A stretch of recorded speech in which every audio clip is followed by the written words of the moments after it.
Assalamualaikum warahmatullahi wabarakatuh. Kami dari kelompok 4 dengan beranggotakan saya sendiri Estu Nurmasela dengan NPM 24610128. Saya Sini Suciati Putri dengan NPM 24610104. Saya Nirma Sela Resita dengan NPM 24610110.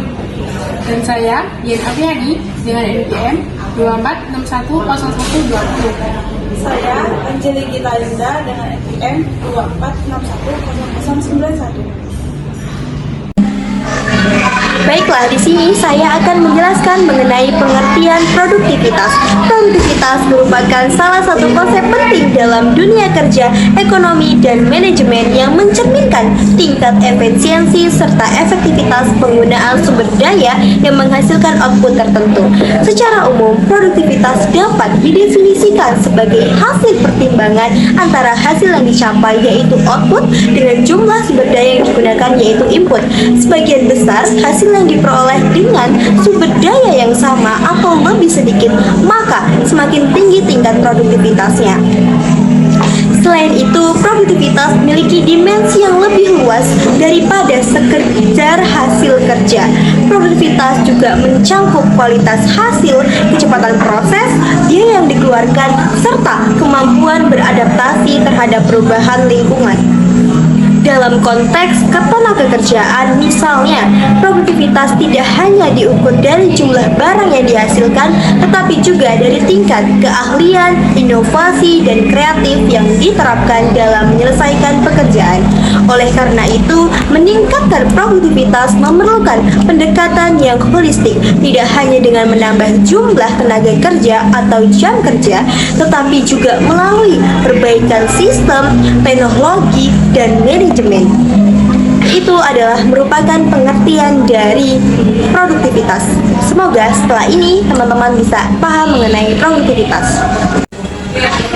Materi selanjutnya yaitu faktor-faktor yang mempengaruhi produktivitas dipengaruhi oleh berbagai faktor internal dan eksternal, yaitu yang pertama, sumber daya manusia atau SDM. Sumber daya manusia merupakan faktor paling krusial dalam menentukan tingkat produktivitas suatu organisasi.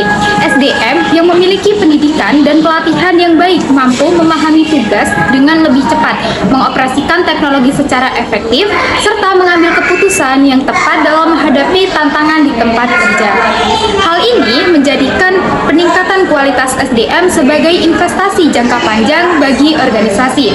Selanjutnya yang kedua, teknologi. Teknologi merupakan faktor yang sangat berpengaruh terhadap produktivitas karena dapat meningkatkan efisiensi dan efektivitas kerja. Dengan penerapan teknologi modern, proses produksi dapat berjalan lebih cepat, akurat, dan terukur. Misalnya, penggunaan sistem otomatis dan digitalisasi memungkinkan perusahaan memproduksi barang dalam jumlah besar dalam waktu yang relatif singkat. Hal ini bukan hanya menghemat waktu, tetapi juga menekankan biaya produksi secara signifikan. Yang ketiga, lingkungan kerja. Lingkungan kerja yang aman, nyaman, dan mendukung sangat berpengaruh terhadap tingkat produktivitas karyawan.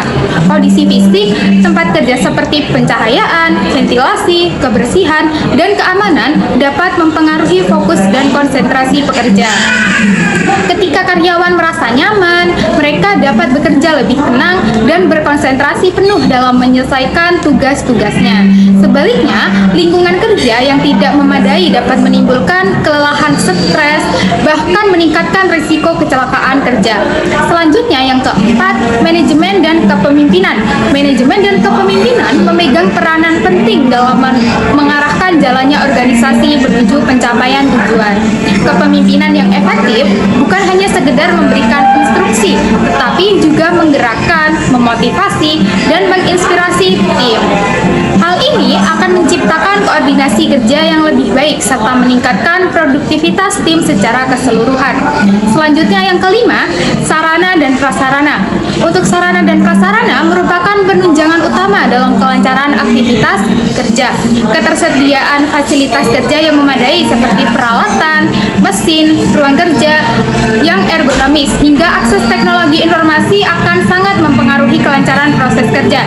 Yang selanjutnya keenam, budaya organisasi. Budaya organisasi mencerminkan nilai, norma, serta kebiasaan yang berlaku di lingkungan kerja. Budaya yang positif seperti kerja, kejujuran, inovasi, dan tanggung jawab akan membentuk perilaku karyawan yang mendukung peningkatan produktivitas. Selanjutnya yang ketujuh, kebijakan perusahaan, yaitu memiliki pengaruh besar terhadap produktivitas karyawan. Sistem penghargaan, promosi, dan pengembangan karir yang dirancang dengan baik dapat meningkatkan motivasi kerja. Materi yang ketiga adalah indikator produktivitas. Untuk mengukur tingkat produktivitas, organisasi menggunakan beberapa indikator. Antara lain, yang pertama itu ada output per tenaga kerja. Output per tenaga kerja merupakan salah satu indikator utama dalam mengukur tingkat produktivitas suatu organisasi.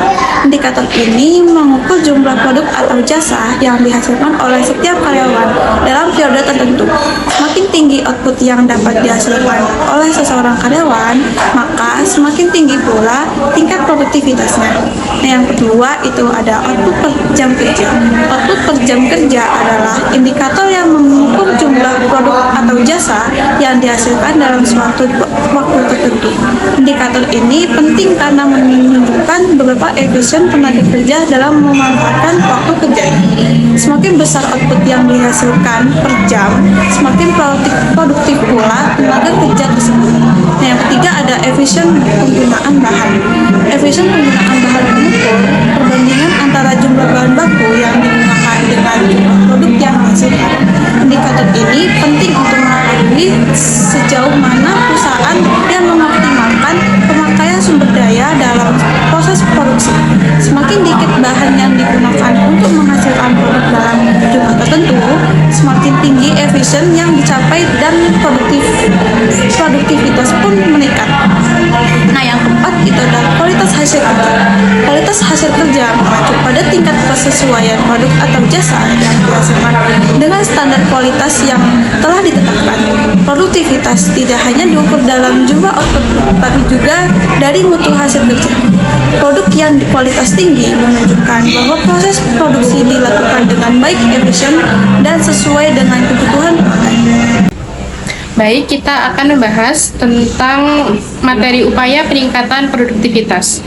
Peningkatan produktivitas harus dilakukan secara sistematis dan berkelanjutan. Beberapa upaya yang dapat dilakukan antara lain: pertama, pelatihan dan pengembangan SDM. Pelatihan dan pengembangan sumber daya manusia atau SDM merupakan strategi penting dalam meningkatkan produktivitas kerja. Melalui pelatihan yang terstruktur, karyawan dapat memperoleh keterampilan baru yang relevan dengan kebutuhan pekerjaan dan perkembangan industri. Proses pelatihan yang berkelanjutan memastikan bahwa karyawan tidak tertinggal dalam menghadapi perubahan teknologi maupun metode kerja terbaru.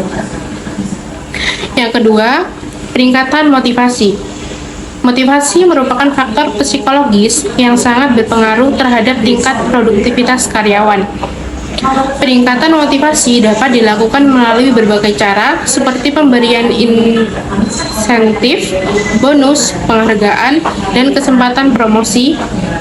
Ketika karyawan merasa usahanya dihargai dan prestasinya diakui, mereka akan terdorong untuk bekerja lebih giat dan memberikan hasil kerja yang maksimal. Yang ketiga, penerapan teknologi tepat guna. Pemanfaatan teknologi tepat guna merupakan langkah strategis dalam meningkatkan efisiensi dan produktivitas kerja. Teknologi membantu mempercepat proses produksi, meminimalkan kesalahan, serta mengurangi waktu yang dibutuhkan untuk menyelesaikan tugas-tugas rutin. Selain itu, penerapan teknologi memungkinkan perusahaan untuk memantau dan mengendalikan proses kerja secara real-time. Yang keempat, perbaikan lingkungan kerja. Lingkungan kerja yang nyaman, aman, dan mendukung merupakan faktor penting dalam menciptakan produktivitas tinggi. Tempat kerja yang tertata dengan baik akan membantu karyawan fokus pada tugasnya tanpa gangguan yang tidak perlu. Yang kelima, penguatan kepemimpinan.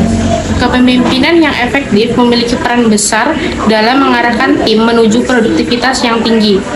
Seorang pemimpin yang visioner mampu memberikan arahan yang jelas, menginspirasi tim, serta menciptakan lingkungan kerja yang kondusif. Mereka tidak hanya mengawasi pekerjaan, tetapi juga memberikan dukungan, bimbingan, dan solusi atas hambatan yang dihadapi tim. Yang keenam, evaluasi dan pengawasan. Evaluasi dan pengawasan merupakan langkah penting dalam menjaga serta meningkatkan produktivitas kerja. Melalui evaluasi berkala, perusahaan dapat mengetahui sejauh mana tujuan kerja telah tercapai dan aspek mana yang perlu diperbaiki. Evaluasi juga menjadi dasar untuk memberikan umpan balik kepada karyawan agar mereka dapat memperbaiki dan meningkatkan kinerjanya. Dan yang ketujuh yaitu inovasi proses. Inovasi proses merupakan upaya untuk menemukan dan menerapkan cara kerja baru yang lebih efektif, efisien, dan bernilai tambah tinggi. Dalam era persaingan global, inovasi menjadi kunci keberlangsungan dan pertumbuhan produktivitas perusahaan. Perubahan metode kerja, penerapan teknologi baru, atau penyederhanaan alur kerja dapat meningkatkan kecepatan dan kualitas hasil kerja. Jadi, kesimpulan dari materi produktivitas yaitu indikator utama yang mencerminkan efektivitas dan efisiensi suatu organisasi dalam memanfaatkan sumber daya yang dimiliki untuk mencapai tujuan yang telah ditetapkan. Produktivitas tidak hanya berkaitan dengan jumlah output yang dihasilkan, tetapi juga mencakup kualitas hasil kerja, efisiensi penggunaan waktu dan biaya, serta efektivitas proses yang dilakukan. Selain itu, produktivitas dipengaruhi oleh berbagai faktor yang saling berkaitan, mulai dari kualitas sumber daya manusia, motivasi kerja, penerapan teknologi, lingkungan kerja yang mendukung, hingga kepemimpinan yang efektif. Dengan memahami indikator-indikator produktivitas serta menerapkan langkah-langkah peningkatan seperti pelatihan, pengawasan, inovasi, dan evaluasi yang tepat, organisasi akan mampu mencapai tujuan secara optimal dan memastikan keberlanjutan kinerjanya dalam jangka panjang. Sekian dari kami mengenai materi produktivitas. Semoga materi yang kita bawakan dapat memberikan manfaat untuk kedepannya. Apabila ada kesalahan, kami memohon ampun. Kami akhiri. Wassalamualaikum warahmatullahi wabarakatuh.